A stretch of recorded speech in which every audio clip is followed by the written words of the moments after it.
जो दूध फरोश और दूध फरोशी से वजीर आजम बनना। नाज़रीन, मैं अब्दुल हमीद और आप देख रहे हैं BS स्टूडियो। नाज़रीन, आज का जो मेरा व्लॉग है वो है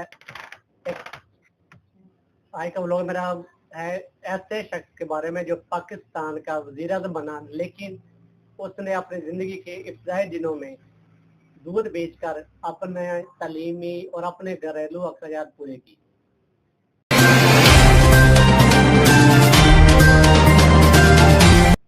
नाज़रीन, उसका नाम मैं आपके साथ शेयर करूंगा, लेकिन पहले थोड़ी सी उसके बारे में डिटेल आपके साथ शेयर कर देता हूँ कि 22 सितंबर 1916 को लाहौर के एक नवाही गांव में एक बच्चा पैदा होता है। 4 बहन भाइयों में सबसे छोटा था। पूरा गांव अनपढ़, मगर उसे पढ़ने का जुनून था। इसके गांव में कोई स्कूल न था, लिहाजा ये 1.5 मील दूर दूसरे गांव पढ़ने के लिए जाता था। घर से स्कूल तक का सफर पैदल तय करता। 6ठी जमात पास करने के बाद वो 8 मील दूर दूसरे गांव में तालीम हासिल करने जाता। इसने मिडिल का इम्तिहान इम्तियाजी नंबरों से पास किया और वजीफा हासिल किया।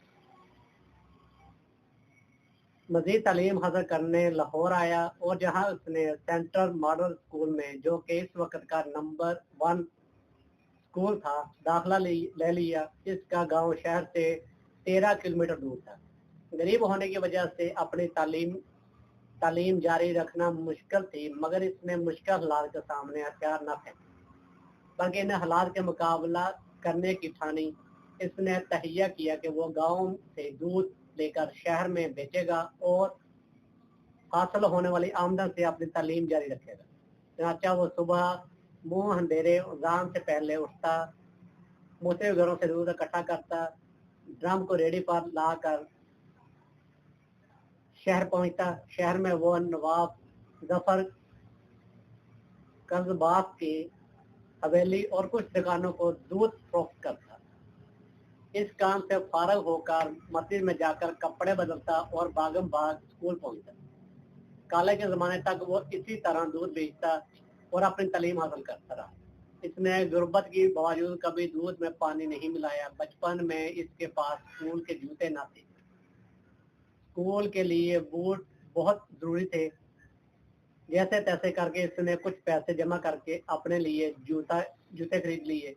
अब मसला ये था कि अगर वो गांव में भी जूते पहनता तो वो जल्द घिस जाते। चनाचा वो गांव से वालद की देसी जूती पहन कर आता और शहर में जहां दूध का बर्तन रखता, वहां अपने बूट कपड़े में लपेट कर रख देता और अपने स्कूल के जूते पहनकर स्कूल चला जाता। वालद सारा दिन और बेटा सारी रात नंगे पाँव फिरता।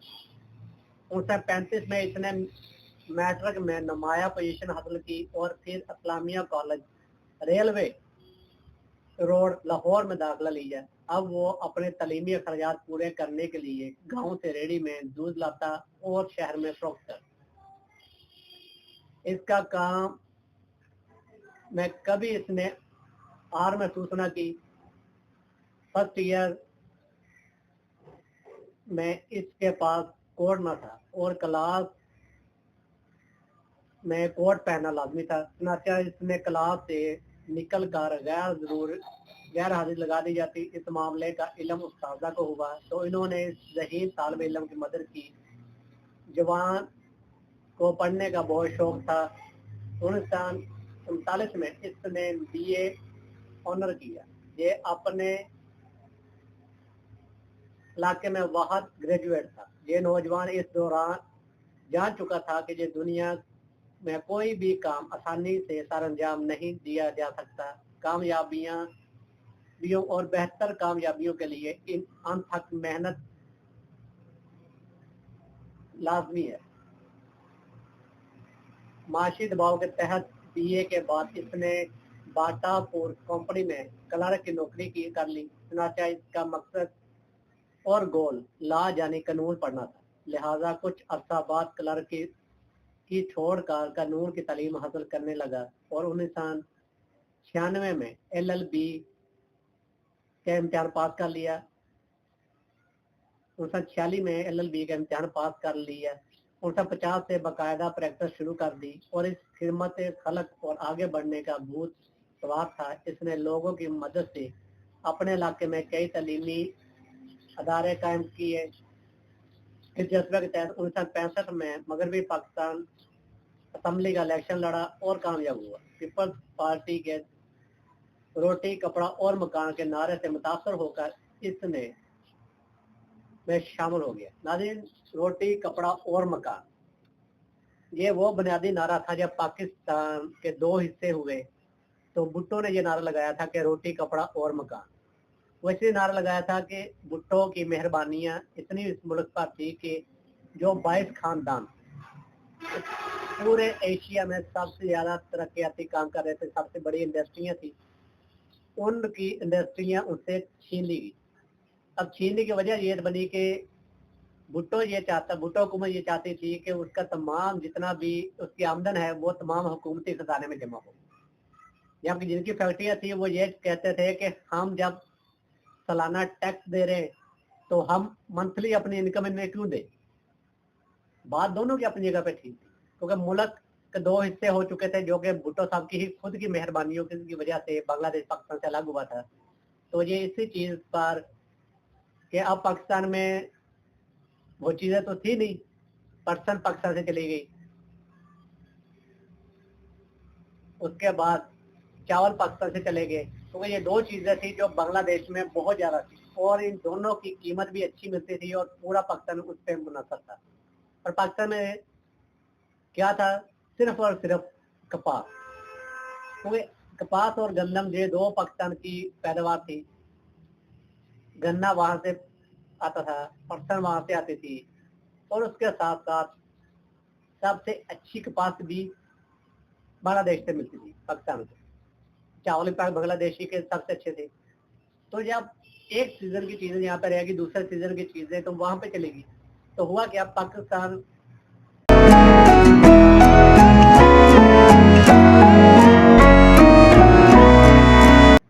में गुर्बत छा गई, रोटी से महरूम हो गए। तब भुट्टो ने ये नारा लगाया था, रोटी कपड़ा और मकान। और साथ में जो कुछ इंडस्ट्रियां थी उन पर उन्हें हुकूमत तहवील में ले लिया, जो कि सबसे बड़ा उस वक्त का गलत फैसला था भुट्टो हुकूमत का कि उन इंडस्ट्री को अपनी तहवील में लेना। तहवील में लेने के बाद इनसे चली नहीं हो सकती है। और इसकी जिंदा जागता मिसाल बीटी मिल बुरेवाला की आपके सामने है कि जिसे किस तरह बर्बाद किया गया है, जिसमें हजारों वर्कर 4 टाइम पे काम करते थे। वे 8-8 घंटे की शिफ्टें थी और 4 शिफ्टों में हजारों लोग काम करते थे और हजारों लोग अपने घर वालों से अपने खर्चे अफोर्ड करते थे। और ये भुट्टो साहब की मेहरबानियों की वजह से ही बीटी मिल भी तबाह हो गई। तो इस तरह की ये कुछ गलत इनके फैसले पाकिस्तान को नेज पे ले आए थे कि पाकिस्तान में कहत तालीम शुरू हो चुकी थी। पाकिस्तान में रोटी कपड़े मकान के लिए लोग तगदो करने लग गए थे और भूख मरी शुरू हो चुकी थी। इस वजह से भुट्टो ने तब जब ये नारा लगाया तो उस वक्त ये जिस शख्स की मैं बात कर रहा हूँ ये पिछड़े गांव से था, जो ऐसा गांव जहाँ पे तालीम मेडिकल तमाम सहूलतें जो भी एक इंसानी जिंदगी के बुनियादी जीने के हकूक है वो उससे महरूम था। तो इस बंदे को ये चीजें अच्छी लगी, तो ये चाहता था कि इसके गांव में भी ये चीजें सहूलतें पहुंचे, वहां पे रोटी कपड़ा और मकान मिले। तो इस वजह से इसने पीपल्स पार्टी को ज्वाइन किया था। 1970 में पीपल्स पार्टी के टिकट पर एमएनए मुंतखब हुआ और नवाब मुजफ्फर कंजबास के भाई को, जिनके घर में ये दूध बेचता था, शिकस्त दी। 1971 में जुल्फकार भुट्टो की पहली काबीना में वजीर खुराक बना और पसमानदा इलाका जात बना। 1972 को पाकिस्तान के सबसे बड़े सूबे पंजाब का वजीर आला बना। वजीर आला के दौरान अक्सर रशिया में सफर करता। नाज़रीन, ये बात आई कि 1972 को जब पाकिस्तान के सबसे बड़े सूबे पंजाब का ये बंदा वजीर आला बना तो रशिया में सफर करता था। और आजकल के हमारे वजीर आला देख ले, वजीर आला छोड़े एक छोटा मोटा एमएनए एमपी देख ले, उसके आगे पीछे 50 गाड़ियां होती हैं सिक्योरिटी की भी और उनके अपने चाहने वालों की भी, और हुकूमती खर्चे पे वो अय्याशियां करते।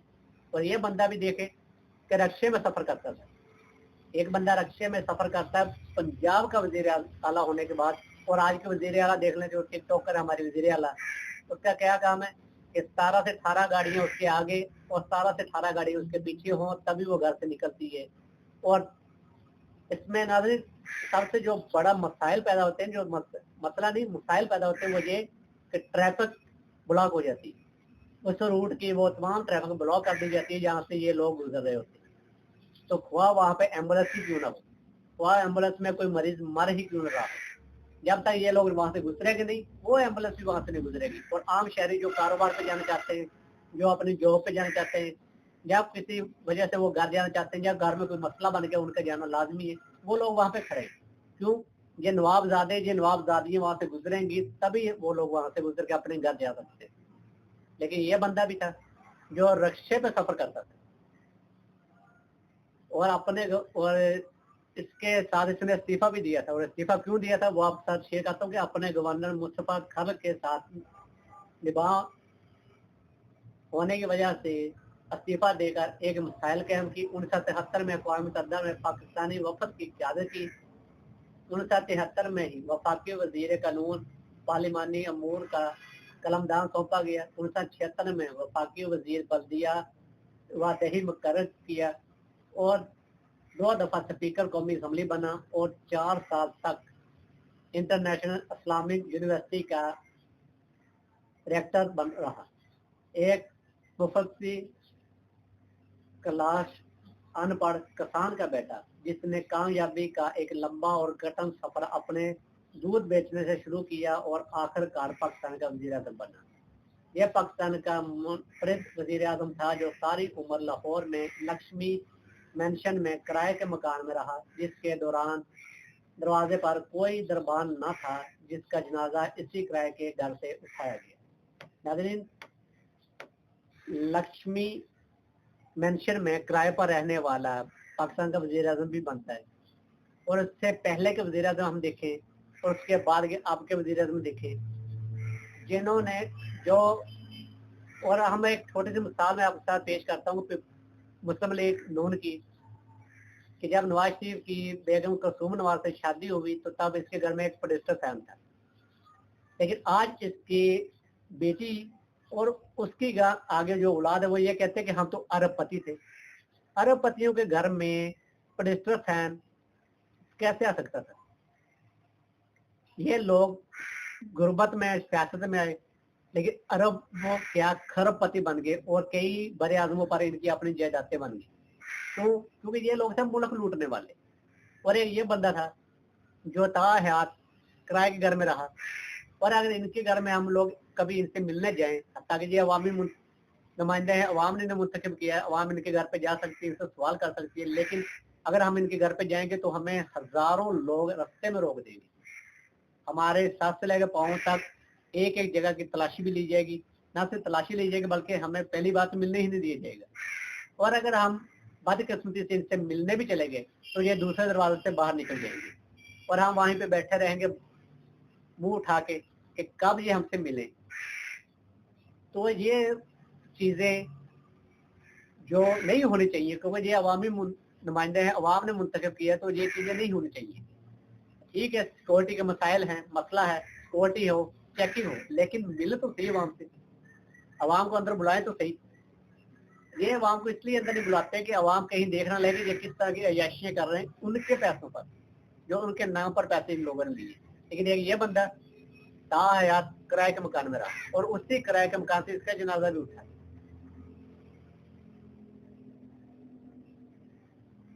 जिसकी बीवी के, और इसकी बीवी की बात करता हूँ कि वजारत उज़्मा के दौरान रश्तों और वैगनों में धक्के खाती फिरती मेरे अजीज हम वतनों मलक मराज खालत। अजीज नाम है इसका, मलक मराज खालत। शायद हमारी तारीख में हमें कभी पढ़ाया गया हो, हमें बताया गया हो, क्योंकि ये लोग हमसे बताते नहीं है। भुट्टो से शुरू करते हैं, ज़ियाउल हक से नवाज शरीफ, नवाज शरीफ से मुशर्रफ और ज़ियाउल हक के बाद बेनज़ीर के बाद नवाज शरीफ, फिर बेनज़ीर, फिर नवाज शरीफ, फिर मुशर्रफ, फिर नवाज शरीफ, फिर जरदारी, फिर नवाज शरीफ, फिर इमरान खान और अब शहबाज शरीफ। ये हमें इस चीज़ से उलझाया हुआ है क्योंकि ये तमाम लोग मुल्क को लूटने वाले हैं। इस तरह के जो मराज खालिद जैसे लोग हैं जो तारीख में हमें बताए नहीं जाते, ये भी लोग थे जिन्होंने मुल्क से लूटना तो क्या, लूटने वालों को भी नहीं बख्शा। इन्होंने उनके साथ बात करना छोड़ी, खुद किराए घर में रहा और वहीं से उसका जनाजा उठा और वजीर होने के बावजूद उसकी बीवी रक्षों वैगन में धक्के खाती फिरती और इनकी बीवियां तो ये तो एक आला ओहदे के हैं। अगर हम एक सिंपल सिपाही की बात करें ना, कोई इंस्पेक्टर टाइप का हम बंदे की बात कर लें कि भी एक थाने के इंस्पेक्टर, तो उसकी बीवी के पास भी सरकारी डाला जाता है जो उसे लेके जाता है शॉपिंग करवाने। तो इनके पास तो जारी बात है 8-8, 10-10 गाड़ियां पीछे जाती है, सिक्योरिटी गाड़ी लग जाती है। लो जी फलां वजीर आजम की बेगम जा रही है जी, बेटी जा रही है जी, बहू जा रही है जी, शॉपिंग करने जाओ जी, इसकी प्रोटोकॉल दो। लेकिन ये भी बंदा था मराज खालिद जिसकी बीवी वैगनों बसों में धक्के खाती थी। तो नाज़रीन ब्लॉग ऑलमोस्ट खत्म हो चुके, बस छोटे से 2-4 लाइनें आपके साथ और मजीद इसके बारे में बताता हूँ कि आपको एक ओहदा सा शख्स था। आप 23 जून 2003 को इस दारे फानी से रुखसत हुए। वफात के कबल पाकिस्तान के इस अजीम शख्स के पास ना कोई बैंक बैलेंस था, ना कोई जाती जायदाद थी, बल्कि बीमारी का इलाज तक सरकारी अस्पताल में होता रहा। यह थे पाकिस्तान के वो दरवेश वजीर आजम जिन्होंने कठिन हालात का मुकाबला करके एक आला मुकाम हासिल किया और इतना मनसब मिलने के बावजूद करप्शन और लूट मार से अपने दामन बचाए रखा। अल्लाह करीम मलक मराज खालिद मरहूम के दर्जात बुलंद फरमाए और वतन अजीज को ऐसे ही मुखलस हुक्मरान अता फरमाए, आमीन। तो नाज़रीन ये था मेरा ब्लॉग जो आज का खालिद मराज खालिद के नाम है क्योंकि ये ऐसा वजीर आजम था जिसने कभी भी करप्शन नहीं। और आज के वजीर आजम जब हुकूमत में आते हैं तो इनके पास एक टूटी सी गाड़ी होती है, छोटा सा घर होता है, लेकिन जब ये हुकूमत से निकलते हैं तब तक इनके पास अरबों की जायदाद बन जाती है, बैंक बैलेंस बन जाता है और नई नई गाड़ियां आ जाती हैं। और ये पैसा कहाँ से आता है नाज़रीन? ये आपका और मेरा पैसा है जो ये लोग लूट के खा रहे हैं, लेकिन हमें वो चीजें बताई नहीं जाती। क्यों नहीं बताई जाती? तो भाई अगर इन्हें बता दिया गया, इन्हें शऊर आ गया, अगर इन्हें तालीम आ गई, तो ये लोग कल को हमारे गले में फंदा डाल देंगे और हमसे हिसाब मांगेंगे। इसलिए इन्हें ना ही वो तालीम दो, ना ही वो शऊर दो, ताकि ये ताहयात गुलामी में रहें और ला इल्मी में रहें और हम इन्हें जितना मर्जी लूट सकें। और आज भी लोग ये नारे लगाते हैं, फलां के नारे लगने ने, फलाना आएगा तो लग पता जाएगा, जैसे मरीम नवाज कहती मियाँ आएगा तो लग पता जाएगा। तो मियाँ ने क्या गुल खिलाए? तो ये वही सुल्तान फाउंड्री जिसकी ये बात करते हैं, ये वही जो भुट्टो ने अपनी तहवील में ली, जो ज़ियाउल हक ने इसके बाप के जिम्मे दी थी कि चलो ठीक है, अगर आप लोहार हो, आप लोहा काम कर सकते हो, तो वहां पे बैठकर आप ट्रैक्टरों के स्पेयर पार्ट्स बनाओ। और यहाँ पे पहले ट्रैक्टरों के स्पेयर पार्ट्स बनते थे और ये उसी मसले में इनके हवाले हुई। लेकिन इन लोगों ने वहां पे गार्डन टीयर बनाए, पैसा बनाया और सारा अपने जेब में रखा और तब फिर इससे ये एक बार वापस ले ली गई थी। तो फिर जब नवाज शरीफ पहली मरतबा वजीर आजम बना तब इसने वो अपने बाप के नाम ट्रांसफर करवाई, उसने तमाम केसेस खत्म करवाए, उसके तमाम क्लियरेंस करवा के नाम करवा ली और बाद में बेचकर ये कहते हैं हम लोग उस फैक्ट्री से अरबपति बने। तो ये फैक्ट्री कौन से? इनके बाप की थी। ये भी उन लोगों की थी जिनसे भुट्टो ने छीनी हुई थी। लेकिन क्या करें, पाकिस्तान में हमेशा लूट मार के अलावा हुआ ही गया है। जो आया उसने मेरे मुल्क पाकिस्तान को लूटा है। तो आखिर पे नाज़रीन यही दुआ करते हुए इस ब्लॉग को खत्म करते हैं कि या अल्लाह इन तमाम लोगों को जिन्होंने मेरे मुल्क पाकिस्तान को लूटा और या लूटना चाहते हैं या लूट चुके हैं, उन सब को गारद फरमा और मेरे मुल्क पाकिस्तान की हिफाजत फरमा। और इसी के साथ मुझे दीजिएगा इजाजत। अल्लाह निगहबान। पाकिस्तान जिंदाबाद।